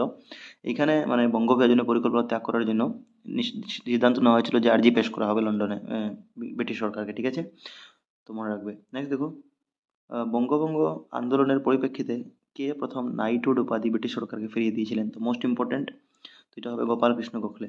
গোপালকৃষ্ণ গোখলে প্রথম ব্যক্তি যিনি নাইটহুড উপাধি ব্রিটিশ সরকারকে ফিরিয়ে দিয়েছিলেন। ঠিক আছে, বঙ্গভঙ্গ আন্দোলনের পরিপ্রেক্ষিতে। নেক্সট দেখো, 1911 সালের 12 ডিসেম্বর তারিখে দিল্লিতে অনুষ্ঠিত রাজ অভিষেক অনুষ্ঠান নিচের কোন সিদ্ধান্তটি গ্রহণ করা হয়েছিল? তো এখানে চারটা সিদ্ধান্ত আছে, তো এখানে চারোটাই তোমার কারেক্ট হবে, মানে 1 2 3 4। কারণ বঙ্গদেশে পুনরায় একত্রীকরণ করার এই ডিসিশনটা নেওয়া হয়েছিল এই দিল্লিতে অনুষ্ঠিত রাজনৈতিক অনুষ্ঠানে। ঠিক আছে, 1911 সালে 12 ডিসেম্বর যেটা হয়েছিল। আবার ভারতবর্ষের রাজধানী কলকাতা থেকে দিল্লিতে স্থানান্তর, এইটাও সিদ্ধান্ত নেওয়া হয়েছিল এখানে। অসমের রাজধানী শিলংয়ে স্থানান্তর করা, এটাও হয়েছিল। আর অসমের প্রশাসন মুখ্য আয়ুক্তের অধীনে যায়, এটাও ডিসাইড করা হয়েছিল। ঠিক আছে, অসমের মুখ্য আয়ুক্ত কে ছিলেন? এটা একটু আগে বলেছিলাম তোমাদেরকে, KH কিটিংস, RH কিটিংস। ঠিক আছে, এখন দেখো নেক্সট কোয়েশ্চেন, আর চ্যাপ্টার 1 এর লাস্ট এটা, কোন ব্রিটিশ শাসকের সময় বঙ্গভঙ্গ কার্যকরী হয়েছিল? এটা তোমরা সবাই জানোই, এটা লর্ড কার্জন। ঠিক আছে, 1905 খ্রিস্টাব্দে। নেক্সট দ্বিতীয় অধ্যায়, মহাত্মা গান্ধী ভারতের স্বাধীনতা সংগ্রাম থেকে, কি ইম্পর্টেন্ট কোশ্চেন আছে এখানে। তো দেখো বলছে তার জন্ম 1869 সালের 2 অক্টোবর তারিখে হয়েছিল। তিনি নাটাল ইন্ডিয়ান কংগ্রেসের স্থাপনা করেছিলেন, তার নাম কি? তো এটা খুব ইম্পর্টেন্ট, মানে খুব ইজি কোশ্চেন। মহাত্মা গান্ধী আমরা জানি 1869 সালে 12 অক্টোবর তারিখে গান্ধীজির জন্ম হয়, 2 অক্টোবর তারিখে গান্ধীজির জন্ম হয়েছিল। ঠিক আছে, তিনি নাটাল ইন্ডিয়া কংগ্রেসের স্থাপনা করেছিলেন। ঠিক আছে, তিনি একটি সংবাদপত্র প্রকাশ করেছিলেন, সেই সংবাদপত্রটির নাম কি? ইন্ডিয়ান ওপিনিয়ন, এটা মনে রেখে নেবে। নেক্সট দেখো, কোন সালে মহাত্মা গান্ধী দক্ষিণ আফ্রিকা থেকে ভারতে ফিরে এসেছিলেন? তো দক্ষিণ আফ্রিকা থেকে তিনি ফিরে আসেন 1915 সালে। ঠিক আছে, আচ্ছা, এখানে দক্ষিণ আফ্রিকা থেকে তিনি ভারতে 1915 সালে ফিরে এসেছিলেন। ঠিক আছে, কিন্তু যদি জিজ্ঞাসা করে যে লন্ডন থেকে গান্ধীজি কত সালে ভারতে ফিরে আসেন বা প্রত্যাবর্তন করেন, তখন মনে রাখবে 1891 খ্রিস্টাব্দ হবে। তো 1891 সালে তিনি লন্ডন থেকে ফিরে এসেছিলেন এর আগে তিনি 1888 খ্রিস্টাব্দে লন্ডনে গিয়েছিলেন মানে আইন শিখার জন্য, আইন অধ্যয়ন করার জন্য। তিনি ফিরে এসেছিলেন ভারতে 1891, আবার আসে পুনরায় 1893 খ্রিস্টাব্দে তিনি দক্ষিণ আফ্রিকার নাটালে গমন করেন, আর পুনরায় আবার ভারতে ঘুরে আসেন। এই যে বললাম অপশনটা 1915। তো সকল জিনিসটা মনে রাখবে তোমরা। নেক্সট দেখো, গান্ধীজি ভারতে কোন স্থানে প্রথম সত্যাগ্রহ আন্দোলন সংগঠিত করেছিলেন? তো গান্ধীজি ভারতের চম্পারণে, যেটা বিহারে অবস্থিত, সেখানে প্রথম সত্যাগ্রহ আন্দোলন দক্ষিণ আফ্রিকা ফিরে আসার পর করেছিলেন। ঠিক আছে, তোমরা রাখবে। কত সালে যদি বলে, তো 1915 সালে ফিরে আসে তিনি। 1917 সালে চম্পারণে প্রথমবারের জন্য এই আন্দোলনে অংশগ্রহণ করেছিলেন। নেক্সট দেখো, এছাড়াও তিনি গুজরাতের খেড়া এখানেও কিন্তু অংশগ্রহণ করেছিলেন। নেক্সট দাও, আমাকে রক্ত দাও আমি তোমাদের স্বাধীনতা দিব, এই বিখ্যাত বাণীটি কোন ভারতীয় নেতা? তোমরা সবাই জানো, এটা নেতাজি সুভাষচন্দ্র বসু। ঠিক আছে, নেক্সট দেখো, গান্ধীজির ব্যবহার প্রথমবার দক্ষিণ আফ্রিকায় করেছিলেন। তিনি 1919 সালে রাওলাট আইনের বিরুদ্ধে এর ব্যবহার করেছিলেন। তার মতে এই আন্দোলন একটি আধ্যাত্মিক আন্দোলন, বিশুদ্ধিকরণ এবং প্রায়শ্চিত্তকরণের প্রক্রিয়া। কোন মতবাদের কথা এখানে বলা হয়েছে? তো এখানে সত্যাগ্রহের কথা বলা হয়েছে। ঠিক আছে, কারণ গান্ধীজির মতে সত্যাগ্রহ একটা আধ্যাত্মিক আন্দোলন, বিশুদ্ধিকরণ এবং প্রায়শ্চিত্তকরণের প্রক্রিয়া। ঠিক আছে, এখন দেখো নেক্সট, কে সীমান্ত গান্ধী নামে পরিচিত? কে সীমান্ত, আচ্ছা, সত্যাগ্রহ আন্দোলন যেটা একটু আগে তোমরা পড়লে, এর অন্য নাম আছে। সত্যাগ্রহ আন্দোলনের একটা সত্যাগ্রহ আন্দোলন ছিল, যেটা তোমার 1919 সালে হয়েছিল। এটা রাওলাট আইনের প্রতিবাদে করা হয়েছিল, গান্ধীজি করেছিলেন। এই সত্যাগ্রহ আন্দোলন আরেকটা নাম অহিংস আন্দোলন, মনে রাখবে। এটা 1919 সালে লাগু হয়। আমার আগের ভিডিওগুলো দেখবে তোমরা এমসিকিউ, এখানে আমি সত্যাগ্রহ বা অহিংস বিষয় ডিসকাস করেছি। প্রত্যেকটা ভিডিও ফ্রেন্ডস দেখবে, যদি সুন্দর মতো টাইম দিয়ে যখন সময় পাও, তোমাদের নিশ্চয়ই বেনিফিট হবে এটা থেকে এক্সামে। আমি এটা গ্যারান্টি সহকারে বলতে পারি তোমাদের। দেখো, কে সীমান্ত গান্ধী নামে পরিচিত? তো এটা হচ্ছে আব্দুল গফর খান। আব্দুল গফর খান সীমান্ত গান্ধী হিসাবে পরিচিত। ঠিক আছে, দেখো আব্দুল গফর খানের বিষয়ে আমি আগের ভিডিওতে একটা ডিসকাস করেছিলাম, যে তাকে তিনি রেড চার্টস নামের একটা আন্দোলন চালিয়ে গেছিলেন, যেটাকে তিনি নাম দিয়েছিলেন খুদার খিদমতগার বা ঈশ্বরের সেবক বলে। ঠিক আছে, আর তিনি কোন প্রান্তে এই আন্দোলনটা শুরু করেছিলেন? তো উত্তর পশ্চিম সীমান্ত প্রদেশে। এটা মনে রাখবে, আমি আগের ভিডিওগুলোতে বলেছি, তোমরা এর জন্য বলি প্রত্যেকটা ভিডিও সুন্দর মতো ডিটেলসে দেখবে। নেক্সট দেখো, খিলাফত আন্দোলন কেন শুরু হয়েছিল? তো খলিফাকে পূর্ব মর্যাদায় প্রতিষ্ঠিত করার জন্য। এটাও আমি আগের ভিডিওতে ডিসকাস করেছি অলরেডি। নিচে দেওয়া কারকগুলির মধ্যে কোনটি অসহযোগ আন্দোলনের সাথে সম্পর্কিত? তো অসহযোগ আন্দোলনের সাথে সম্পর্কিত দেখো, বলেছে প্রথম বিশ্বযুদ্ধে ভারতবাসীদের অসন্তুষ্টি, রাওলাট একটা সাহায্যে ব্রিটিশের বর্ধিত দমনমূলক নীতি, না জালিয়ানওয়ালাবাগ হত্যাকাণ্ড, না ব্রিটিশের সফল অর্থনৈতিক। তো 4 নম্বরটা হবে না, বাকি তিনোটা হবে। প্রথম বিশ্বযুদ্ধে ভারতবর্ষের অসন্তুষ্টি, রাওলাট একটা সাহায্যে ব্রিটিশের বর্ধিত দমনমূলক নীতি, আর জালিয়ানওয়ালাবাগ হত্যাকাণ্ড। এই তিনোটা অসহযোগ আন্দোলনের সাথে সম্পর্কিত। এর মানে অপশন 1 2 3 কারেক্ট উত্তর। মানে তো দেখো, হ্যাঁ, আচ্ছা, এখানে এটা বলেছে, তো এটা দেখো কি ছিল? এটা ছিল 1 2 3। হ্যাঁ, ঠিকই আছে, আমি যেটা বললাম। নেক্সট দেখো, অসহযোগ আন্দোলন চলাকালীন কোন শিল্পপতি কাছাড়ি ত্যাগী উকিলদের পরিবারের ভরণ পোষণের জন্য বছরে 1 লাখ টাকা দেওয়ার কথা ঘোষণা করেছিলেন? তো তার নাম যমুনালাল বাজাজ। তিনি ঘোষণা করেছিলেন অসহযোগ আন্দোলনের সময় যে তিনি কাছারি যিনি মানে যারা উকিল আছে, তারা কোর্ট ত্যাগ করে, তারা তাদের পরিবারের ভরণ পোষণের জন্য বছরে 1 লাখ টাকা দিবেন তিনি। ঠিক আছে, যমুনালাল বাজাজ। নেক্সট দেখো, নিম্নে দেওয়া বিবৃতিতে অসহযোগ আন্দোলনের নেতিবাচক দিক হিসাবে চিহ্নিত করা হয়েছিল। তো দেখো ফ্রেন্ডস, আগের ভিডিওতে আমি ইতিবাচক দিক তোমাদের দিয়েছিলাম, এখানে নেতিবাচক দিক জিজ্ঞেস করেছে। তো এখানেও আমি কিন্তু ডিটেলসে বলে দিয়েছিলাম কি নেতিবাচক। তো নেতিবাচক হবে তোমার 1 নম্বরটা, যে বিধানমণ্ডল, আদালত ও সরকারি শিক্ষানুষ্ঠানে বর্জন করা, এটা ছিল তার নেগেটিভ দিক, নেতিবাচক দিক। ঠিক আছে, আর ইতিবাচক বা পজিটিভ দিকটা আমি আগের ভিডিওতে দিয়েছিলাম, ওইটা কাইন্ডলি দেখে নিবে। নেক্সট দেখো, কংগ্রেসের কোন অধিবেশনে অসহযোগ আন্দোলনকে আনুষ্ঠানিক মান্যতা প্রদান করা হয়েছিল? তো কলকাতা মানে কোন অধিবেশন ছিল কংগ্রেসের, যেখানে অসহযোগ আন্দোলনকে আনুষ্ঠানিক মান্যতা প্রদান করা হয় অফিসিয়ালি? তো এটা হবে নাগপুর অধিবেশন 1920 সালের। ঠিক আছে, ভেরি ইম্পর্টেন্ট, মনে রাখবে। 1920 সালের এটা ডিসেম্বর মাসে হয়েছিল নাগপুর অধিবেশন। নেক্সট দেখো, ভারতীয় জাতীয় কংগ্রেসের উদ্দেশ্য হচ্ছে সকল বৈধ আর শান্তিপূর্ণ উপায়ে ভারতীয় জনতার দ্বারা স্বরাজ লাভ করা। এই ঘোষণাটি ভারতীয় জাতীয় কংগ্রেসের কোন আন্দোলন শুরু হওয়ার পূর্বে দিয়েছিল? তো অসহযোগ আন্দোলন শুরু হওয়ার পূর্বে এই উক্তিটি দিয়েছিল তারা। ঠিক আছে, কি দিয়েছিল মনে রাখবে, যে ভারতীয় জাতীয় কংগ্রেসের উদ্দেশ্য হচ্ছে সকল বৈধ এবং শান্তিপূর্ণ উপায়ে ভারতীয় জনতা দ্বারা স্বরাজ লাভ করা। ঠিক আছে, নেক্সট দেখো, প্রত্যক্ষ দাবি দিবস কোন তারিখে পালন করা হয়? তো প্রত্যক্ষ দাবি দিবস পালন করা হয় 16 আগস্ট 1946 সালে। 16 আগস্ট 1946 সালে প্রত্যক্ষ দাবি দিবস পালন করা হয়। এরা কে করে এই দাবিটা প্রত্যক্ষ দাবি দিবসের? তো এটা মুসলিম লীগ যারা ছিল, নেতৃত্বে যারা ছিল, ওরা করেছিল। ঠিক আছে, ওরা বলছিল যে ভারতবর্ষ থেকে পৃথক হওয়ার জন্য একটা নতুন একটা দেশ হিসাবে গ্রহণ করার জন্য, মানে পাকিস্তানকে প্রত্যক্ষ রূপে পেতে তারা এটা দাবি করেছিল, মনে রাখবে। নেক্সট দেখো, নিচে দেওয়া ডেটটা মনে রাখবে, কিন্তু ইম্পর্ট্যান্ট আছে। প্রত্যক্ষ দাবি দিবস 16 আগস্ট 1946। নেক্সট নিচে দেওয়া ঘটনাগুলো শুদ্ধ ক্রমে সাজাও, মানে সিরিয়াল উল্টা পুল্টা দেওয়া আছে ABCD। তো দেখো, স্বাধীনতা দিবস পালন বা স্বাধীনতা পূর্বে, তো এমনিতে স্বাধীনতা দিবস আমরা যেটা 15 আগস্ট 1947 সালে স্বাধীন হয় তখন থেকে করি, কিন্তু এখানে স্বাধীনতার পূর্বে বলেছে। তো ওই দিনটা কি ছিল, স্বাধীনতা দিবস কোনটাকে মানাতে হতো, জায়গায় পূর্ণ স্বরাজ দিবস হিসাবে জানা যায়। এই দিনটা ছিল 26 জানুয়ারি 1930, ঠিক আছে। এটা পূর্ণ স্বরাজ দিবস হিসেবে পালন করা হতো। এটা কোনখানে করা হয়েছিল, তো কংগ্রেসের লাহোর অধিবেশন ছিল 1929 সালে, এক বছর আগে, 1930-এর এক বছর আগে জওহরলাল নেহেরুর নেতৃত্বে করা হয়েছিল। তো সেখানে ডিসিশন দেওয়া হয়েছিল যে পূর্ণ স্বরাজ দিবস বা স্বাধীনতা দিবস হিসাবে 26 জানুয়ারি 1930 সালে পালন করা হবে, ঠিক আছে। এরপর দেখো লালা লাজপত রায়ের মৃত্যু। তো লালা লাজপত রায়ের মৃত্যু অ্যাকচুয়ালি সাইমন কমিশন আসার প্রতিবাদে তিনি তার মানে বিরোধিতা করতেছিলেন যে সাইমন কমিশনে যেগুলো সদস্য আছে এগুলোর মধ্যে কোনো ভারতীয় সদস্য নেই, যে 7জন সদস্য আছে তার মধ্যে ভারতীয় সদস্য একজনও নেই। এর প্রতিবাদ করার জন্য তিনি সাইমন ফিরে যাও ধ্বনিতে কংগ্রেস পার্টিকে লিড করছিলেন, তিনি প্রতিবাদ করতেছিলেন। আর ওই প্রতিবাদে লাঠি চালনা করায় তার মৃত্যু হয়। তো লালা লাজপত রায় মরেন 1928 সালের পর, ঠিক আছে, সাইমন কমিশন আসার পর। এরপর বলেছে ভারতের সাইমন কমিশন। তো সাইমন কমিশন আগে এসেছিল, এরপর তার প্রতিবাদ করতে গিয়ে লালা লাজপত রায়ের মৃত্যু হয়। তো মানে সিটা আগে আসবে, ঠিক আছে। দান্ডি যাত্রা, দান্ডি যাত্রা যাকে আইন অমান্য আন্দোলন বা লবণ সত্যাগ্রহ বলা হয়, এটা তো 1930 সালে হয়েছিল, তোমরা জানোই। 1930 সালের 12 মার্চ, ঠিক আছে।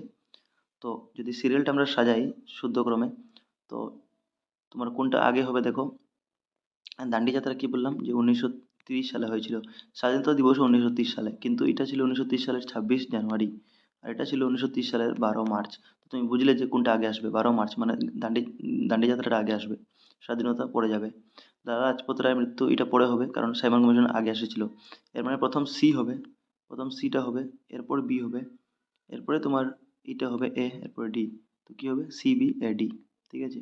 তো দেখো কোন অপশনটা আছে, CBAD, হ্যাঁ এটা অপশন নাম্বার সিতে হবে। নেক্সট দেখো, সাবরমতী থেকে দান্ডির দূরত্ব কত। সাবরমতী থেকে দান্ডির দূরত্ব হচ্ছে 385 কিলোমিটার, 385 কিলোমিটার, ঠিক আছে, মনে রাখবে এটা। আহ, আমরা জানি যে সাবরমতী থেকে দান্ডি কেন গান্ধীজি যাচ্ছিলেন। সাবরমতী বলতে আহমেদাবাদে অবস্থিত, গুজরাতের। তো আহমেদাবাদ থেকে তিনি দান্ডিতে, যেটা ভারতের পশ্চিম উপকূলে উপস্থিত, ঠিক আছে, তিনি সেখানে যান। কিসের জন্য যান, আইন অমান্য আন্দোলন করার জন্য, বা যেটাকে লবণ সত্যাগ্রহ বলা হয়, লবণ ভঙ্গ আন্দোলন এখন পড়লাম আমরা। এটা প্রায় 25 দিন তিনি যাত্রা করেন। কখন যাত্রা আরম্ভ করেছিলেন, তো আরম্ভ করেছিলেন যেদিন আইন অমান্য আন্দোলন আরম্ভ হয়েছিল, মানে 12 মার্চ 1930। আর এখন 25 দিন মানে তুমি হিসাব করে দেখবে, তো 6 এপ্রিল 1930 সালে তিনি এটা শেষ করেন, মানে গিয়ে পৌঁছান দান্ডিতে ফাইনালি, ঠিক আছে। তো এগুলো জিনিস মনে রাখবে। 385 কিলোমিটার ছিল। নেক্সট দেখো, 1930 সালের 31 জানুয়ারি তারিখে গান্ধী ব্রিটিশের অপশাসনের অবসান কামনা করে ভাইসরয় লর্ড আরউইনকে বেশ কয়েকটি দাবি সম্বলিত একখানি চরমপত্র প্রেরণ করেন। কোন দাবিগুলো এই চরমপত্রে সম্বলিত ছিল, কিছু দাবি করেছিলেন তিনি লর্ড আরউইনের উদ্দেশ্যে লিখেছিলেন গান্ধীজি 1930 সালের 31 জানুয়ারি। তো কি ছিল এই দাবিগুলোর মধ্যে, এখানে বাক্কা কটা অপশন দিয়েছে, তোমাকে ডিসাইড করতে আছে। দেখো, মাদক দ্রব্যের প্রচলন বাড়িয়ে দেওয়া, এটা তো নেগেটিভ জিনিস, কেউ আবার বাড়াতে বলবে নাকি, কমাতে বলবে, তো এটা হবে না। জমির খাজনার পরিমাণ কম করা, হ্যাঁ, যে ল্যান্ডের ট্যাক্স আছে যেটা, এটা কম করে দাও, ঠিক আছে, যাতে মানুষ কিনতে পারে জমি জায়গা। লবণ কর আরোপ করা, এটা হবেই না, কারণ লবণে কেমনে ট্যাক্স কেউ লাগাতে চাইবে কি, গান্ধীজি এটা চাবেন না। ডাক সংরক্ষণ বিল গ্রহণ করা, হ্যাঁ সংরক্ষণ কিছু জিনিস করা, এটা পোস্ট অফিসের বিল সংরক্ষণ করা, এটা ছিল। সৈন্যবাহিনীকে ব্যয় বাড়ানো, সৈন্য বাহিনী যেটা আছে এটার খরচা বাড়ানো না, এটা কোনো এটা গান্ধীজির এটা লেনা দেনা কি আবার, কারণ সেনাবাহিনী বেশিরভাগ তো বিদেশি ছিল, ফরেনার ছিল। সকল রাজনৈতিক মুক্তিকে বন্ধ দেওয়া, কারণ বেশিরভাগ ভারতীয় হবে এটার মধ্যে।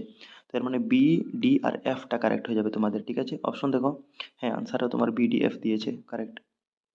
নেক্সট দেখো, কোন ব্রিটিশ প্রধানমন্ত্রী সাম্প্রদায়িক বাটোয়ারার কথা ঘোষণা করেছিলেন। যেটা তোমরা সবাই জানছো, রামসে ম্যাকডোনাল্ড। কখন করেছিলেন, 1932 সালে করেছিলেন। নেক্সট দেখো, ব্যক্তিগত সত্যাগ্রহ কোন নামে পরিচিত। তো ব্যক্তিগত সত্যাগ্রহকে দিল্লি চলো সত্যাগ্রহ বলে জানা যায়, মনে রাখবে। ব্যক্তিগত সত্যাগ্রহ কোন সালে লাগু হয়েছিল, তো 1940 সালে ব্যক্তিগত সত্যাগ্রহ বা দিল্লি চলো আন্দোলন এটা হয়েছিল, ঠিক আছে।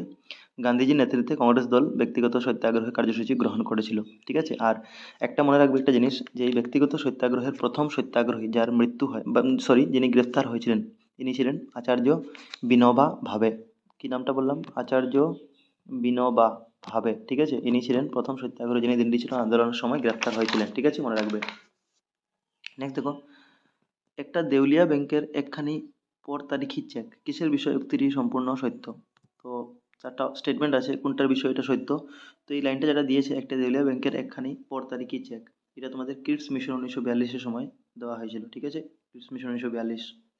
নেক্সট দেখো, হ্যাঁ এটাই হবে কিডস মিশন। নেক্সট, নেতাজি কার সহযোগে ভারতীয় জাতীয় সেনাবাহিনীর পুনর্গঠন করেছিলেন?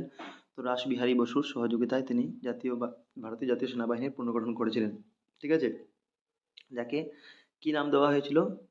যাকে নাম দেওয়া হয়েছিল তোমাদের 1943 সালে এটা গ্রহণ করেন রাসবিহারী বসুর সাহায্যে। 1943 সালের 21 অক্টোবর এটাকে গঠন করেন সিঙ্গাপুরে, যেটাকে স্বাধীন ভারতের অস্থায়ী সরকার বা আজাদ হিন্দ সরকার হিসাবে জানা যায়, ঠিক আছে, মনে রাখবে।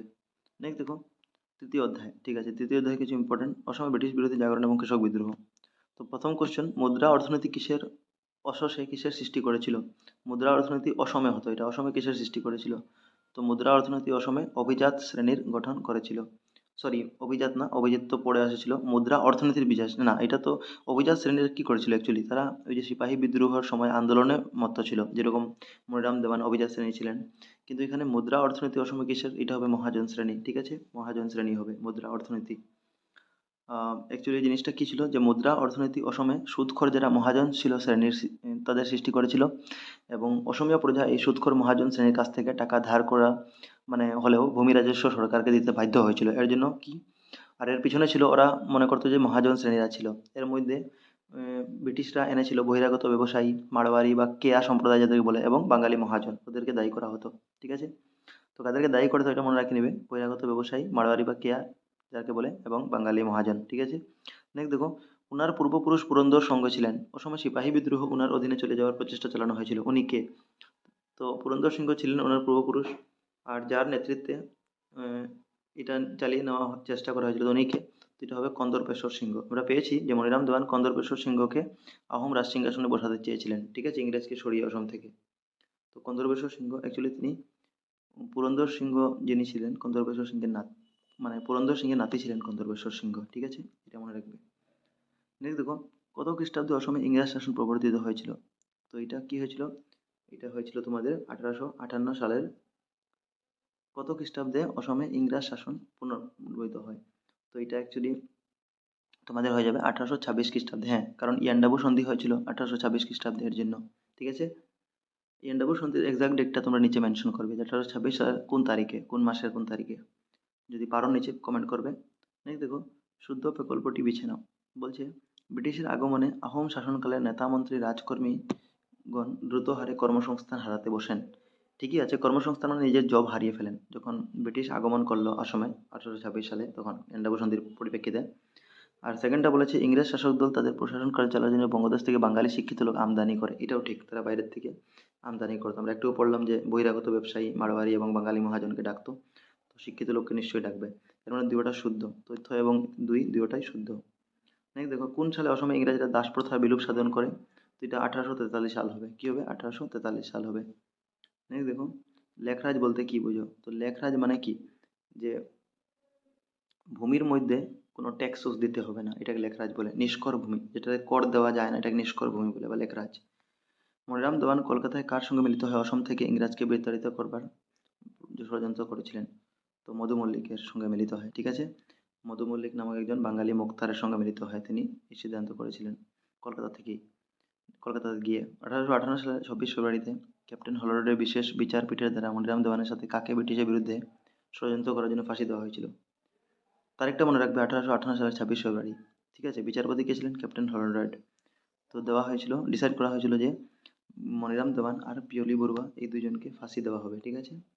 তো দুইটা ইম্পর্টেন্ট কোশ্চেনটা। অসমে 1857 সালে বিদ্রোহে কোন স্থান থেকে সূচনা হয়েছিল?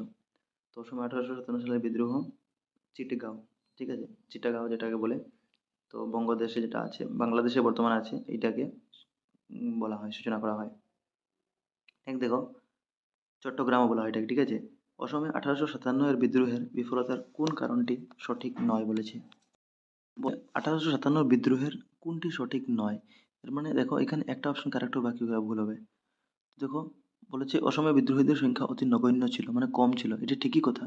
কারণ এখানে কম ছিল বলতে তো তারা বিদ্রোহে বিফল হইল।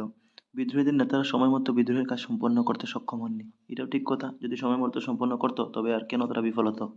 মনিরাম সমাজের সব শ্রেণীর মানুষকে বিদ্রোহে জড়িত করতে সক্ষম হয়। ঠিক আছে, মনিরাম দেওয়ানের নেতৃত্বে হয়েছিল, কিন্তু তিনি কি কলকাতায় গিয়ে কাজ করছিলেন, এটাই তার কমজোরি ছিল। তিনি যদি ভারতে মানে আসামে থেকে যদি কাজ করতেন তো হয়তো তারা সফল হতো।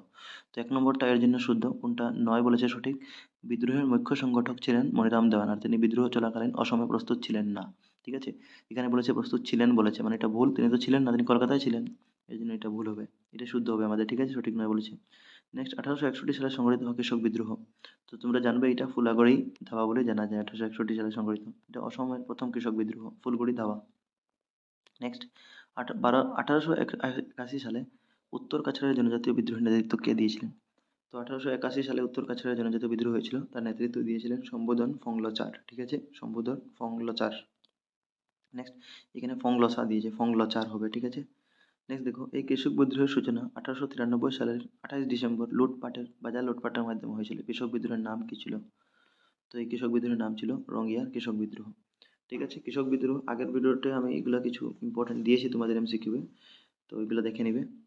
তো দেখো, রঙ্গিয়া বিদ্রোহ ১৮৯৩ সালের ২৮ ডিসেম্বর বাজার লুটপাটের মাধ্যমে আরম্ভ হয়েছিল। নেক্সট, নিচে দেওয়া কোন কারণটি বা কারণগুলো টিকেন্দ্রজিৎকে ফাঁসি দেওয়ার সঠিক কারণ ছিল? তো বীর টিকেন্দ্রজিৎকে ফাঁসি দেওয়ার প্রথম মানে মুখ্য কারণটা ছিল ব্রিটিশ কর্মচারীকে হত্যা করেছিলেন তিনি, আর ব্রিটিশ শাসনের বিরোধিতা করেছিলেন, এই দুইটা মুখ্য কারণ। ঠিক আছে, তো কি করেছিলেন বীর টিকেন্দ্রজিৎ? তিনি অসমের চিফ কমিশনার ওই সময় ছিলেন জে ডাব্লিউ কুইন্টন। ঠিক আছে, জে ডাব্লিউ কুইন্টন বলে একজন ছিলেন, ওনার কি করেছিল, এবং ওনার ৪ জন সঙ্গে আরও ইউরোপীয় কর্মচারী ছিল, তাকে থেকে ধরে মানে তাকে পাকড়াও করার জন্য, তাকে ধরার জন্য মণিপুর পাঠিয়েছিল বা আসেছিল ওরা, আর ওদেরকে মণিপুরিরা মিলে হত্যা করেছিল। ঠিক আছে, তোমার এই বীর টিকেন্দ্রজিতের নেতৃত্বে, তো এই জন্য আর ব্রিটিশ শাসনের বিরোধিতা করেছিলেন, এটা হবে। তো অপশন 1 and 2 কারেক্ট হবে, option number C 1 and 2। Jaintia বিদ্রোহের ঘটনাগুলো শুদ্ধ ক্রমে সাজাও। তো জয়ন্তিয়া বিদ্রোহে কি কি ঘটেছিল এগুলো আমাকে সিরিয়ালে সাজাতে আছে। দেখো, তো জুয়াইতে ব্রিটিশ ছাউনির উপর আক্রমণ বলেছে, এরপরে বলেছে তোমার তো দেখো এটা প্রথম কি হবে, প্রথমত বিদ্রোহের ঘোষণা, এটা কারেক্ট হবে, মানে ওকিয়াং নংবার নেতৃত্বে জয়ন্তিয়া ব্রিটিশের বিরুদ্ধে সজোরে বিদ্রোহ ঘোষণা, এটা ১ নম্বর হবে, প্রথম এটা হবে। এরপরে সেকেন্ড যেটা হবে, ব্রিটিশ ছাউনিতে আক্রমণ করেছিল, জুয়াইতে ব্রিটিশ এটার উপর আক্রমণ, ২ নম্বর এটা হবে, মানে 2 উপর 1 হবে। তো দেখো অপশন নম্বর বিটা, এটা তো 2 উপর 1 আছে। এরপরে 4 হয়েছিল জুয়াই চেরাপুঞ্জি এবং চেরাপুঞ্জি জয়ন্তিয়াপুরের মাঝের দুটা পথ অবরোধ, আর লাস্টে যেটা হয়েছিল যে জেডব্লিউ মর্টনের খাসি জয়ন্তিয়া পাহাড়ি ডেপুটি কমিশনার হিসেবে নিযুক্ত। ঠিক আছে, তো বিডব্লিউ মর্টনকে পরে নিযুক্ত করা হয়েছিল, এর আগে অসমের চিফ কমিশনার জেডব্লিউ কুন্টুকে হত্যা করা হয়েছিল। তো এবার বিটা, ঠিক আছে, তোমরা সিরিয়াল মিলে দেখবে। এখন দেখো নেক্সট, মণিপুর সিংহাসন লাভের জন্য কোন সালে রাজ পরিবারের সদস্যদের মধ্যে গৃহকন্দলের সূচনা হয়েছিল, মানে গৃহযুদ্ধের বলতে পারো। তো এটা ১৮৯০ সালে হয়েছিল। ঠিক আছে, মণিপুর সিংহাসন লাভের জন্য রাজ পরিবারের মধ্যে গৃহযুদ্ধ ১৮৯০। নেক্সট দেখো, কেয়া কে ছিল? কেয়া ছিল মারোয়ারি মহাজন বা মারোয়ারি সম্প্রদায়ের লোক। কোন সালে মনিরাম দেওয়ান জোরহাটে চা বাগান খুলেছিলেন? তো ১৮৪৪ সালে, এটা মনে রাখবে, ভেরি ইম্পর্টেন্ট। নেক্সট দেখো, ১৮৩৫ খ্রিস্টাব্দে জয়ন্তিয়া রাজ্য ইংরেজদের হাতে হস্তচ্যুত হওয়ার সময় জয়ন্তিয়া রাজা কে ছিলেন? তো এটা ছিলেন রাজেন্দ্র সিং। নাগা জনগোষ্ঠী কেন ব্রিটিশের বিরুদ্ধে বিদ্রোহ করেছিল? তো এর কারণ ছিল তারা ব্রিটিশের রাজনৈতিক নিয়ন্ত্রণের খিলাফে করেছিল। ঠিক আছে, বিদ্রোহ। চতুর্থ অধ্যায় দেখো, ইম্পর্টেন্ট। কোন সালে ভারতের শাসন ব্রিটিশ রাজমুকুটের অধীন হয়েছিল? তো এটা হয়েছিল ১৮৫৮ সালে। ১৮৫৮ সালে ইংল্যান্ডের রানীর ঘোষণা অনুসারে কি হয়েছিল, যে ১৮২৬ সালে থেকে ১৮৫৮ সাল পর্যন্ত, ঠিক আছে, সময়সীমাকে এটাকে কোম্পানির দিনও বলা হতো, এটা মনে রাখবে সঙ্গে। তো এটা যেটা ১৮৫৮ সালে ব্রিটিশ রাজমুকুটের অধীন হয়েছিল, এটা ইংল্যান্ডের রানীর ঘোষণা অনুসারে। নেক্সট দেখো, ১৮৫৭ সালে জাতীয়তাবাদী ভাবধারায় অনুপ্রাণিত হয়ে আনন্দরাম ঢেকিয়াল ফুকন এবং গুণাভিরাম বড়ুয়া একটি সভা স্থাপনা করেছিলেন, সেই সভার নাম কি ছিল? তো এর নাম হবে জ্ঞান প্রদায়িনী সভা। ঠিক আছে, জ্ঞান প্রদায়িনী সভা। তোমরা রাখবে কোন সালে গঠন হয়? ১৮৫৭ সালে। তোমরা আগের ভিডিওগুলো দেখবে, তো অনেকটা লিঙ্ক করতে পারবে, এগুলো কোশ্চেন রিপিট হচ্ছে মানে অন্যভাবে। ঠিক আছে, কোশ্চেন দেখো ফ্রেন্ডস, এমসিকিউ যেভাবে দেও তুমি যদি পড়ে যাও সুন্দর মতো আরামসে আনসার করতে পারবে। এই জন্য ভালোভাবে ভিডিওগুলো দেখবে। ভিডিওটা যদি ভালো পাও কাইন্ডলি লাইক করে দিবে, আমাদেরও মোটিভেশন দিবে যাতে আমরা আরও জলদি ভিডিও বানাতে পারি। দেখো, অসম ছাত্র সম্মেলন গঠিত হয়েছিল ডেস খ্রিস্টাব্দে। তো অসম ছাত্র সম্মেলন এটা ১৯১৬ সালে স্থাপিত হয়েছিল। ঠিক আছে, গঠন করা হয়েছিল। আর অসম ছাত্র সম্মেলনের প্রথম অধিবেশন যেটা হয়েছিল, এটা লক্ষ্মীনাথ বেজবরুয়ার সভাপতিত্বে গুয়াহাটিতে অনুষ্ঠিত হয়েছিল, মনে রাখবে। ঠিক আছে, আসাম অ্যাসোসিয়েশন কিন্তু ডিব্রুগড়ে হয়েছিল প্রথম সম্মেলন, কিন্তু এটা অসম ছাত্র সম্মেলন যেটা গুয়াহাটিতে হয়েছিল, মনে রাখবে, তো কনফিউজ হবে না। জোনাকি যুগের ত্রিমূর্তি বলতে নিম্নলিখিত কোন সাহিত্যকাররা পরিচিত? তো জোনাকি যুগের ত্রিমূর্তি বলে হেমচন্দ্র গোস্বামী, লক্ষ্মীনাথ বেজবরুয়া, চন্দ্রকুমার আগরওয়ালা। এখানে গুণাভিরাম বড়ুয়াটা হবে না, ঠিক আছে? তো বাকি তিনটা মানে অপশন নম্বর বি। ব্রিটিশ শাসনাধীন অসমে কত সালে বা কোন সালে সরকারি ভাষা হিসাবে গৃহীত হয়েছিল বাংলা? তো এটা হবে 1834 খ্রিস্টাব্দে বাংলা সরকারি ভাষা হিসাবে স্বীকৃত হয়েছিল। যদিও পুনরায় অসমের কাছাড়ি আদালত ইত্যাদি 1873 সালে পুনরায় অসমীয়া ভাষাটা লাগু করা হয়েছিল। এর আগে 1834 সালে বাংলা ভাষাকে স্বীকৃতি দেওয়া হয়েছিল। নেক্সট দেখো, 1872 অসমে লিটারেরি সোসাইটি যদি গঠন হয়, তবে তোমাকে লিঙ্ক করতে বলেছে 1888 কি হবে? তো 1888 হবে তোমার অসমীয়া ভাষা উন্নতি সাধনী সভা, ঠিক আছে? তো সালগুলো মনে রাখবে, লিটারেরি সোসাইটি 1872, 1888 অসমীয়া ভাষা উন্নতি সাধনী সভা। হেমকোষের প্রণেতা কে? তো হেমচন্দ্র বড়ুয়া, ঠিক আছে? হেমচন্দ্র বড়ুয়া হেমকোষের প্রণেতা। ক অংশের সঙ্গে খ অংশ মিলাও। দেখো এদিকে চারজনের নাম দিয়েছে, এদিকে আলাদা আলাদা দিয়েছে অপশন। মিলাতে বলেছে, আমরা মিলাবো। তো লক্ষ্মীনাথ বেজবরুয়া যিনি হবেন, তিনি অসম সঙ্গীত রচনা করেন, ঠিক আছে?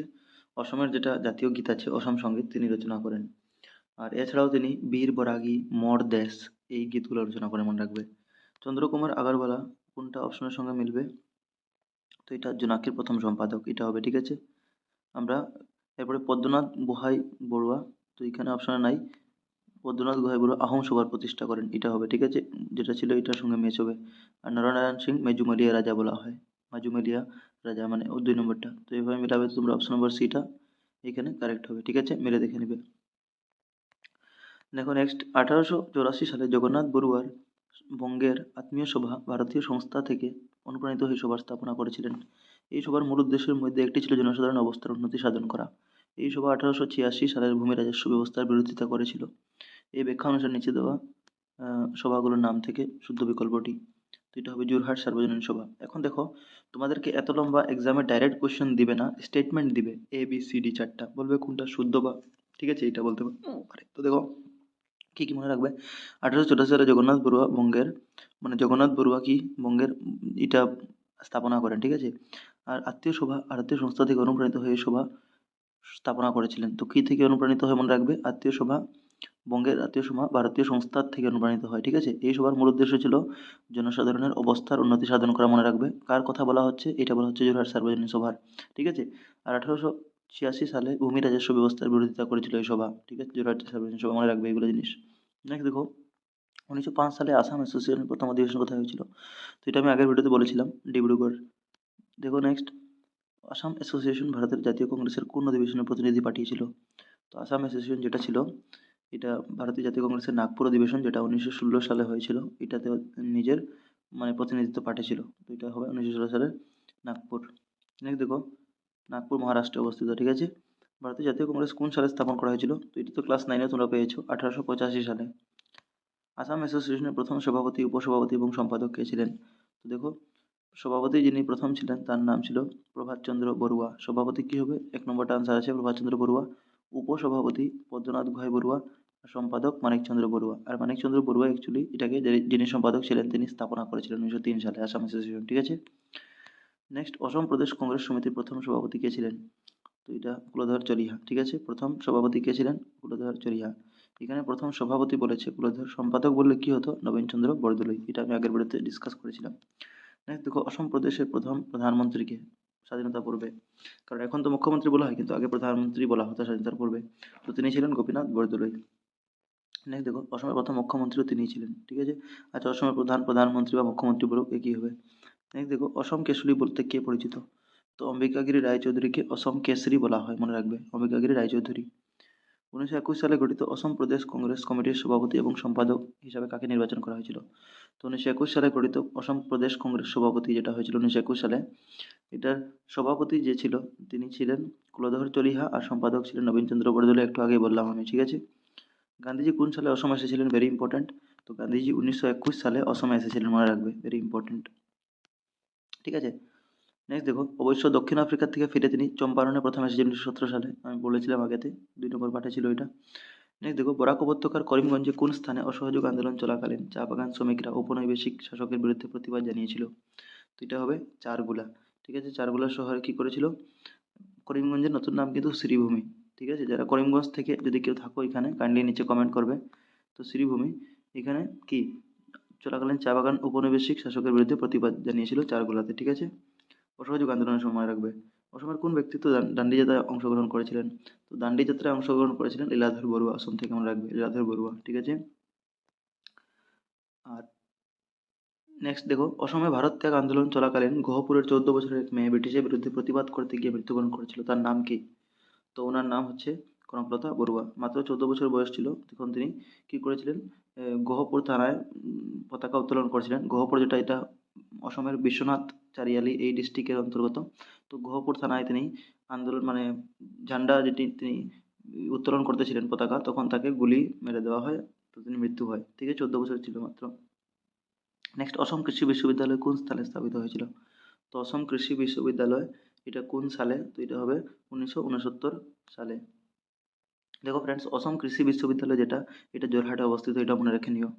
নেক্সট দেখো, অসমের প্রথম সরকারি বিশ্ববিদ্যালয় কোনটি? তো অসমের প্রথম সরকারি বিশ্ববিদ্যালয় গৌহাটি বিশ্ববিদ্যালয়, যেটা তোমার 1948, ঠিক আছে, 1948 সালের 26 জানুয়ারি স্থাপনা করা হয়। এটাও সঙ্গে সঙ্গে মনে রাখে নিবে, ঠিক আছে, কোন ডেটটা মনে রাখবে। 1948 সালের 26 জানুয়ারি তারিখে স্থাপনা করা হয়েছিল।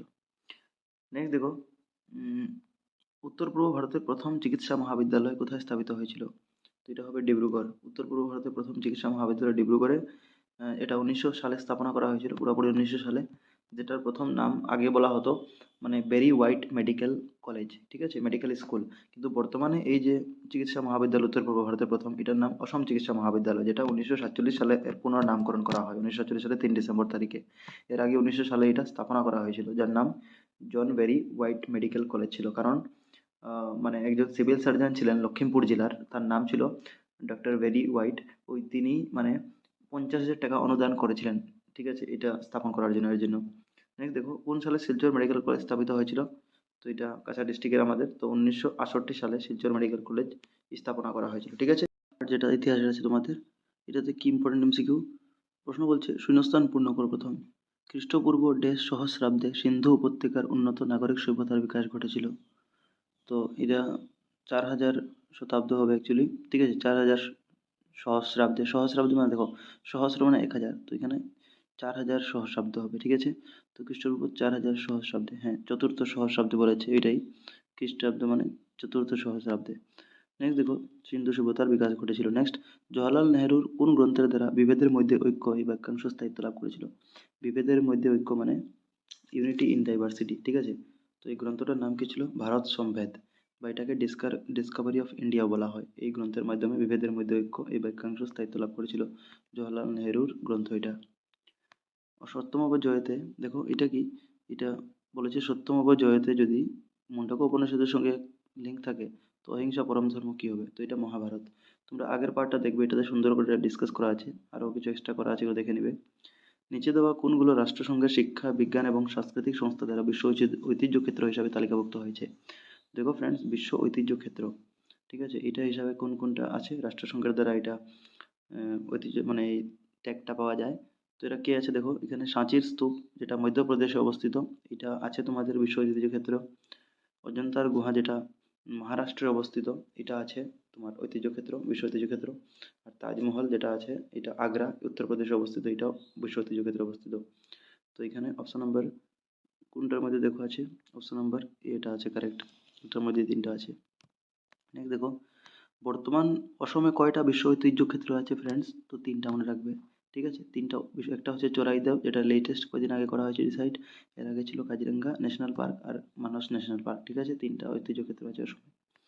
আর ভারতে আছে 43টা। নেক্সট দেখো, বলেছে গ্রন্থ ছাড়া এদের মধ্যে কিসের উপর ক্ষুদ্র চিত্র অঙ্কিত হতো?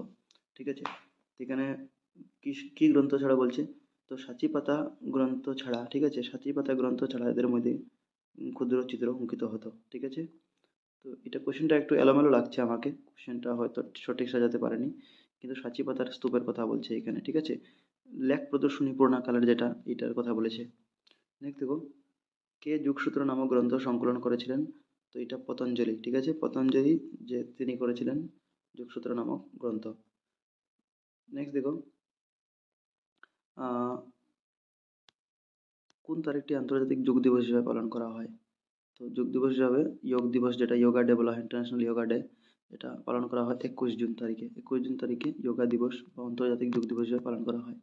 এটা 2015 খ্রিস্টাব্দে রাষ্ট্রসংঘ এটাকে মানে অ্যালাউ করে যে এই দিনটা যোগ দিবস হিসেবে পালন করা হবে বলে, ঠিক আছে। তো কখন থেকে যোগ দিবস পালন করা হয়? 2015 সাল থেকে, 21 জানুয়ারি থেকে, 21 জুন থেকে, সরি, হ্যাঁ 21 জুন প্রত্যেক বছর করা হয়। নেক্সট দেখো, নর্থ ইস্ট কাউন্সিল এর অধীনে কোন রাজ্য অন্তর্ভুক্ত করা হয়েছে? তো দেখো, নর্থ ইস্ট কাউন্সিলের অন্তর্গত অ্যাকচুয়ালি মেনলি তো যেটা নর্থ ইস্টের 7টা জেলা আছে এগুলো আছে, মানে যেটা স্টেট আছে নর্থ ইস্টের 7টা রাজ্য, যেমনি আমাদের আসাম আছে এটার মধ্যে, আবার অরুণাচল প্রদেশ আছে, ঠিক আছে, নাগাল্যান্ড আছে, মণিপুর আছে, ত্রিপুরা আছে, মেঘালয় আছে আর মিজোরাম আছে। এই 7টা তো আছে, এর সঙ্গে বাইরের থেকে যদি দেখো সিক্কিম একটা নতুন ডিস্ট্রিক্ট আছে, মানে স্টেট আছে, তো এখানে অপশনে সিক্কিম তোমরা পাবে, এটা হবে, ঠিক আছে। নর্থ ইস্ট কাউন্সিলে 8টা আছে টোটাল, মানে যে হর্নবিল উৎসব কোন রাজ্য আয়োজিত করে? তো হর্নবিল উৎসব নাগাল্যান্ডে আয়োজন করা হয়, মনে রাখবে। নেক্সট দেখো, চপচর কুট কোন রাজ্যের পরম্পরাগত উৎসব? তো এটা মিজোরামের পরম্পরাগত উৎসব চপচর কুট। নেক্সট দেখো, প্রাচীনকালে কোন রাজ্য প্রাগজ্যোতিষপুর এবং কামরূপ হিসেবে পরিচিত ছিল? তো এটা আমাদের অসম ছিল, ঠিক আছে। অসমকে প্রাগজ্যোতিষপুর কামরূপ হিসেবে পরিচিত ছিল প্রাচীনকালে। প্রাচীনকালে অসমকে কে হাচুম নামে নামাঙ্কন করেছিল? তো হাচুম নামে আহোমরা এটাকে করেছিল, নাম দিয়েছিল, ঠিক আছে। নেক্সট দেখো, অসমীয়া ভাষার আধুনিক রূপ কোন পত্রিকার মাধ্যমে বিকাশ লাভ করেছিল? তো এই অবভিয়াসলি এটা অরুণোদয় পত্রিকা হবে। নেক্সট দেখো, অসমীয়া গদ্য সাহিত্যের সূচনা কে করেছিলেন? তো এটা হবে ভট্টদেব। নেক্সট, ক অংশের সঙ্গে খ অংশ মিলাও। দেখো এখানে কি করবো আমরা, মিলিয়ে নিই। তো মাধব কন্দলি তিনি কি রচনা করেন? সপ্তকাণ্ড রামায়ণ, ঠিক আছে। এরপরে গোবিন্দ মিশ্র তিনি কি করেন? তিনি পদ্যগীতা রচনা করেন। মাধবদেব তিনি কি করেন? তিনি নামঘোষা রচনা করেন। আর ভট্টদেব কথা গীতা। তো এটার হিসাবে তোমরা সাজিয়ে নিবে। তোমরা তো উত্তর দিয়েছো, তোমরা ম্যাচ করবে, এই নম্বরটা দিচ্ছি। নেক্সট দেখো, অসমের কোন আহোম রাজার রাজত্বকালে আজান পীরের আগমন ঘটেছিল? তো আজান পীর যিনি একজন সুফি সাধক ছিলেন, তিনি অ্যাকচুয়ালি বলা যায় যে অসমে যেটা মুসলমান সমাজের আগমন, এটা আজান পীররাই মানে আরম্ভ করেন। তিনি আসার পরে, ঠিক আছে, যারা অসমিয়া মুসলিম, ঠিক আছে, তাদের কথা বলা হচ্ছে, আজান পীরের অনুগামী আর কি তারা, ঠিক আছে, নেক্সট জেনারেশন যারা, তোমাদের বইয়ে কথা করে লেখা আছে। তো দেখো, আজান পীর সুফি সাধক ছিলেন। তিনি গদাধর সিংহের আমলে, আহোম রাজা গদাধর সিংহের আমলে তিনি আসেন অসমে। নেক্সট দেখো, সুকুমার বরকাইত রচিত গ্রন্থ হস্তিবিদ্যার নবপুঁথিতে বিভিন্ন আকার এবং বর্ণের হাতের ছবি আছে। এই চিত্রসমূহ দুই চিত্রকার অঙ্কন করেছিলেন, তাদের নাম কি? তো সুকুমার বরকাইত রচিত গ্রন্থ যার নাম হস্তিবিদ্যার নব, এটা একটা কোশ্চেন আনসার বনে গেল তোমাদের। সুকুমার বরকাইত রচিত গ্রন্থের নাম কি? হস্তিবিদ্যার নব। তো তার পুঁথিতে বিভিন্ন প্রকার হাতির ছবি আঁকা আছে, ঠিক আছে। তো এই চিত্রসমূহ দুই অলঙ্কার অঙ্কন করেছিলেন দুই চিত্রকারের নাম কি? তাদের নাম হচ্ছে দিলওয়ার ও দোসাই। তাদের নাম কি? দিলওয়ার ও দোসাই, মনে রাখবে। রংপুর যদি রংঘরের সঙ্গে কানেকশন হয়, লিঙ্ক হয়, তবে গড়গাঁও কার সঙ্গে হবে? তো গড়গাঁও তলাতল ঘরের সঙ্গে হবে। রংপুর রংঘর, তো গড়গাঁও তলাতল ঘর, ঠিক আছে, মনে রাখবে। নেক্সট দেখো, কৃষিজীবী অসমীয়া সমাজে হাল বাওয়াকে ধরে বিভিন্ন ক্ষেত্রে গরুর ব্যবহার হয়, তাই অসমীয়া সমাজে গরুর নামের একটা উৎসব পালন করা হয়। নিচে দেখো কোন বাক্যটি কথার সাথে সাদৃশ্য পায়, ঠিক আছে, কোন দিনটি উৎসব হিসেবে পালন করা হয়? এটাকে গরু বিহু বলা হয়। আচ্ছা, এখানে কি কি করা হয়, মানে ওই দিন বলেছে একটা অপশন। দেখো বলেছে চৈত্র মাসের সংক্রান্তিতে গরু গাভীকে তেল হলুদ মাখিয়ে গা ধুইয়ে দেওয়া হয়। এটা ঠিকই কথা, এটা অসমীয়াদের এটা মানে, ঠিক আছে। তো চৈত্র মাসের সংক্রান্তিতে গরু গাভীকে তেল হলুদ মাখিয়ে দেওয়া হয়। এরপর বলেছে চৈত্র মাসের সংক্রান্তিতে গরু গাভী কোনো মানুষবিহীন নির্জন স্থানে মুক্ত করে দেওয়া হয়। এটা ভুল হবে, কেন ছেড়ে দেবে? এটা তো নেগেটিভ আছে। দেখো ফ্রেন্ডস, কোনো সময় যদি কোশ্চেন তুমি পড়ে না থাকো, পড়ে দেখবে এটা নেগেটিভ না পজিটিভ তোমাকে লাগছে। এটা তো নিশ্চয়ই হবে না নেগেটিভ, এটা যে গরুকে ছেড়ে দেবে কোনো জায়গায় যে নির্জন স্থানে। এরপরে বলেছে চৈত্র মাসের সংক্রান্তিতে গরু গাভীতে হাল চাষ করা হয়। এটাও ভুল। এটা কেন এই দিনটা বিশেষ, তো হাল চাষ কেন করা হবে? এরপরে চৈত্র মাসের সংক্রান্তি গরু গাভী শ্রদ্ধা এবং কৃতজ্ঞতার জন্য গরু ঘর পরিষ্কার পরিচ্ছন্ন, এটা হবে। তো এ আর ডি মানে 1 আর 4 কারেক্ট হবে। অপশন নাম্বার এটা তোমার কারেক্ট হলো এখানে। নেক্সট দেখো, নিচে দেওয়া অসমের একটি দ্রব্য শ্রব্য অনুষ্ঠান, নিচে দেওয়া কোনটি অসমের একটি দৃশ্য শ্রব্য অনুষ্ঠান? সরি ফ্রেন্ডস, তো এটা হবে ওজাপালি। এটা একটা লোকনৃত্য অসমের, ঠিক আছে, তো মনে রাখবে। তো ফ্রেন্ডস, আশা করি তোমাদের ভিডিওটা ভালো লেগেছে। আগে ভূগোলের কোশ্চেনটাও আসবে তোমাদের পোর্শনটাও। Thank you for watching.